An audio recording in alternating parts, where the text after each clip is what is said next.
She was pushing through the crowd when she first saw the sudden movement as the Horpos fell.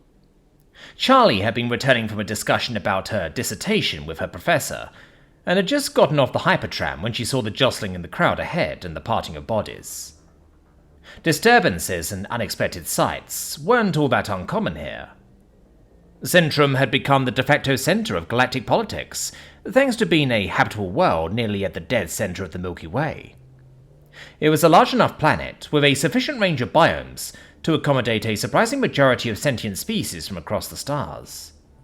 The entire planet was bustling, with trillions of souls packing every layer of the city that spanned its entire surface. Charlie had been excited to earn a position in the graduate program of history at Centrum U North.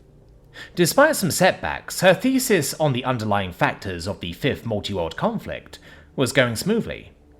But all that was forgotten as she moved through the crowd of aliens of all shapes and morphologies to see what had happened. The crowd had simply parted around the fallen Horpos, like a river around a rock midstream. A few paused to glance down at the form before proceeding on. The connecting line for the hypertram to take her the rest of the way to her apartment was across the street, but Charlie ignored the gentle beeping of the indicator that it was safe to cross the maglev rails, and knelt down by the fallen alien. The Horpos was a quadruped, somewhat resembling a horse from Earth, but covered in thumb-sized scales, with feet ending in tri-pointed claws rather than hooves.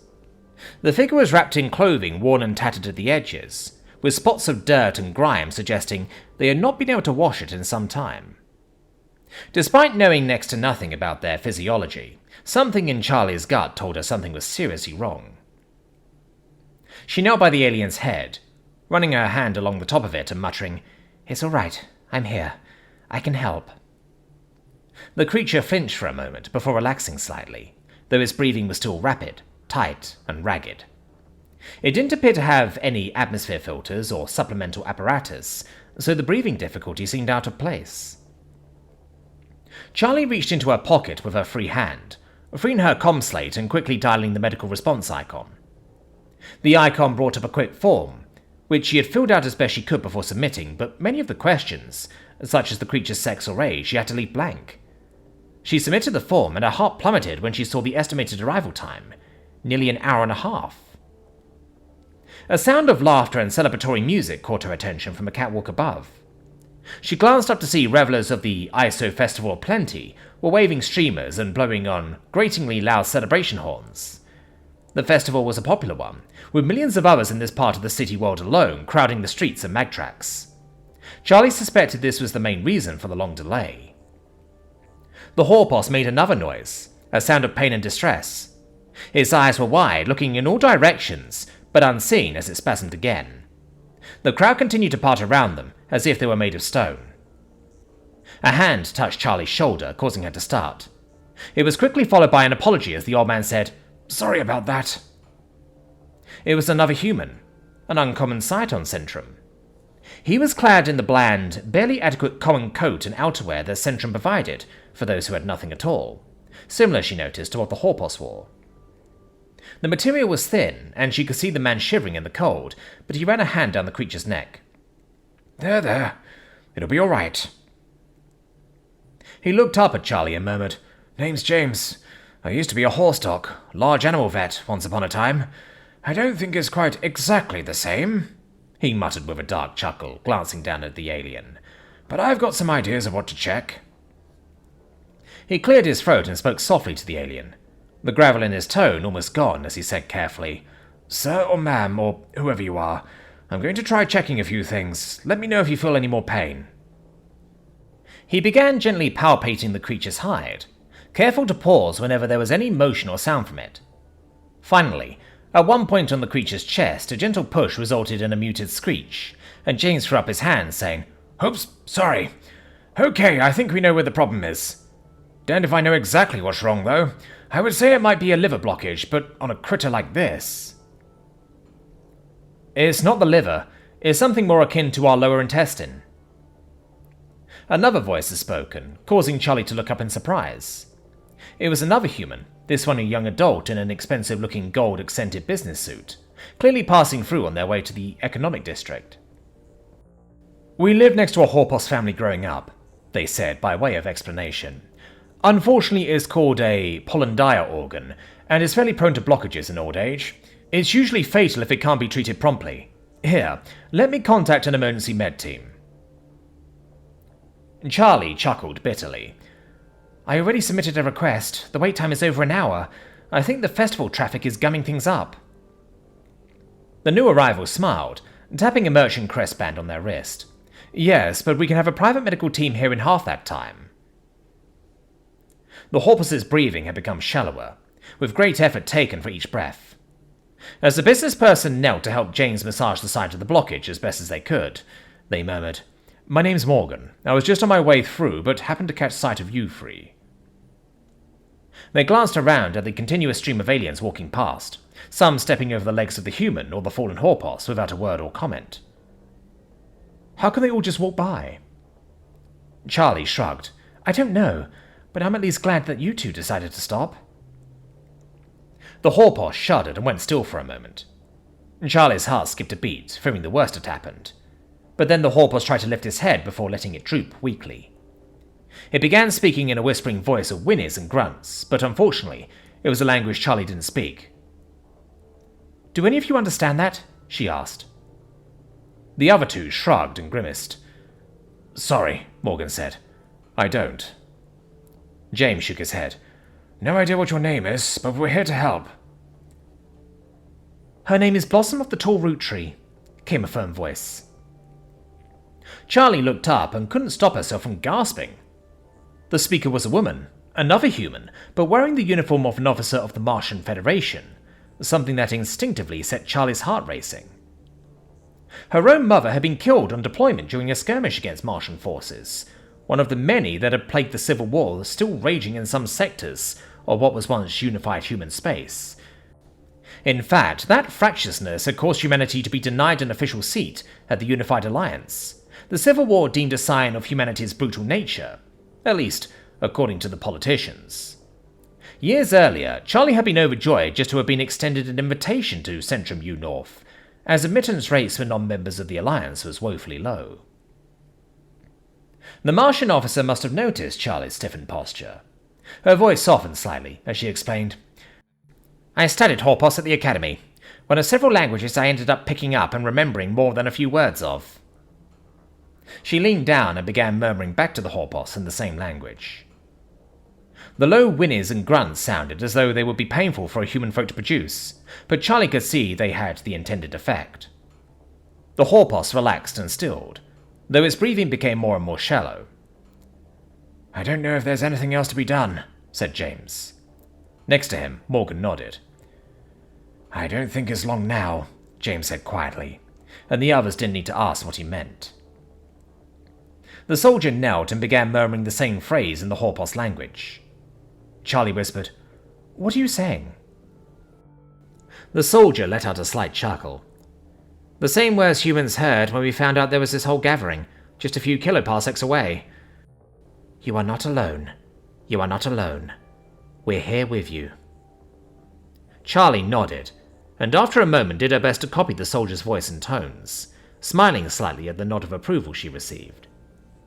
Meanwhile, Morgan, in a quiet tone barely audible over the background bustle and roar of the city, said softly, I don't remember the words for it, but I do remember that when the family next to us had their first fall, they sang a lullaby. I think I still remember how it went. They began to hum a slow, staccato tune, and after a few bars, James joined in, adding a deep bass note to the song. Charlie continued repeating the Horpus phrase a few more times before joining the humming, adding a bit of harmony, hoping it was appropriate. Something in her gut told her it felt right. The soldier continued speaking in Horpus, and a few minutes passed. Then, the soldier fell silent, as did James. The Horpus had gone still, his breathing absent, his body warm but unmoving. James leaned forward, feeling around for a pulse, guided by Morgan, who pointed to a thinner area of scales at the base of the neck. A few moments later, he shook his head. I'm afraid she's gone. No one said anything. There was nothing more to be said. Instead, they all waited, cradling the fallen alien until the glare of the private medical unit's lights arrived minutes later. At Morgan's insistence, they checked the body, and after a few moments, the still form of the Horpos was loaded into the transport and whisked away. The humans stood quietly, unspeaking, as the flow of aliens around them remained unchanging and unceasing. Charlie took a long breath, hearing it hitch in her own throat. The old man stepped forward, giving Charlie a hug, and she sobbed into his shoulder. Morgan stepped forward as well, a bit hesitantly, giving them a squeeze around the shoulders before warming to the embrace. As Charlie wiped her eyes, she noticed that the soldier had also turned her face down, standing apart, but Charlie could see the glint of tears on her face. She reached out, grabbing the soldier softly by the arm, and pulling her into the huddle. They stood there for what felt like hours, though it was likely only a minute or two, before the soldier was the first to pull away, clearing her throat, wiping her eyes, and saying, "I have to be on my way." Before she could start walking away, though, Morgan caught her arm and passed her a business card. "Just reach out to me, and I'll let you know what the medical unit was able to determine about contacting her family." The soldier nodded and looked at all of them, before her gaze locked on Charlie. In her eyes, Charlie saw an echo of the same haunted sorrow she had glimpsed in her own mother years ago. The soldier said, "Thank you, and I'm sorry," before striding away into the crowd. The rest of them dispersed, and Charlie made her late connection on the hypertram back to her apartment, still clutching Morgan's business card in her hand. She hoped that, whoever the Horpus was, they knew that their final moments had been as comfortable as possible, and in the presence of someone, anyone, who cared. Master Gunnery Sergeant Sonata adjusted her uniform, brushing off what she thought might be minuscule specks of dust, before nodding to the generals flanking her. She felt woefully out of her depth, having been told that rather than serving as an advisor to the Martian delegation at Centrum, she had been requested to take part in some diplomatic proceedings that morning. Politics had never been her strength, but she wasn't one to disobey orders, so she marched alongside the officials who heavily outranked her as they entered the United Alliance Assembly Hall. The hall was vast, with thousands of seats and rows filled with beings of all shapes and morphologies. There was a constant, quiet buzz, the murmur of hushed voices, respirators, and 1,000 other small pieces of electronics and equipment. The central discussion plinth ahead caught Sergeant Sonata's eye. While she was unsurprised to see the officials, diplomats she had learned were some of the heads of the Unified Alliance, what truly caught her attention was a species she had never seen on the platform before. It distracted her enough that she almost missed noticing the Nations of Earth delegation already standing there, the primary group in opposition to the Martians' successful bid for independence and freedom within the swath of human-controlled worlds. What captured Sonata's attention, though, was the new alien on the platform, a Horpos. The alien skin had a somewhat different coloration from the one she had seen a few nights earlier, but it was still similar enough to surprise her. It was this Horpos who began the remarks. Gentle whinnies and growls were automatically translated by the hall's equipment, and Sonata heard the voice ring out clearly. "Once, our people roamed the grass and fields and only knew each other, before we reached the stars and found so many others out there. But despite being surrounded by so many lives, so many species, we have felt the loss of our herd in our travels and dealings with the other races of the stars. But not 10 cycles previous, that changed. My grandmother passed away, taken to return to the infinite Welt, but she did not die alone. Despite being surrounded by thousands of other races and billions of other individuals, none of whom even knew her name, she did not die alone. Specifically, she did not die alone because a human was there, several of them, and they comforted her, regardless of their own needs, desires, or divisions as she died. So, we make this formal request now. With the Horpus' endorsement, humanity should be given an equal seat in the Alliance.